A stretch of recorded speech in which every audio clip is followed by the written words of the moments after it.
I think that at the moment there is a crisis in the Arab world because of the Arab Spring. The question is where the Arab Spring is going, nobody knows. But basically, the Christian community of the Middle East is emptying out. And there is a great deal of apprehension because they don't know what the future brings. If you look under Islamic rule, at first there's a period in which there's a thriving of the Christian community under Islamic rule because they worked together establishing the Arab civilization. When the Crusades came, the majority of the people of the Middle East were Christian. When they left 100 years later, they then become a minority.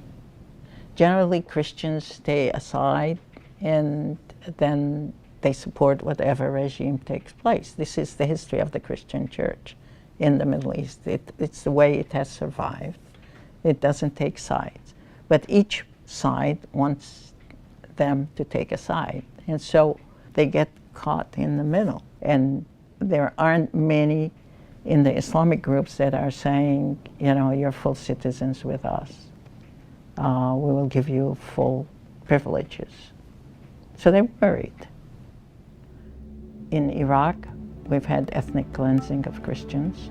Their churches have been bombed, and the majority of the Iraqi Christians have emptied out of Iraq. My relatives who have relatives in Homs said that every church in Homs has been destroyed or desecrated, and most of the Christian community has left.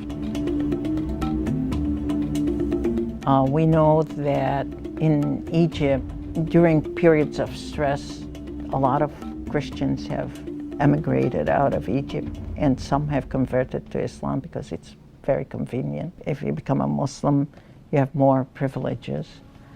Today in the Arab world, in Egypt, in Syria, and in Jordan, the Christians emphasize the most important thing is we are of the land. We are indigenous. We were here before you guys came. Together we have formed this society. We are not foreigners.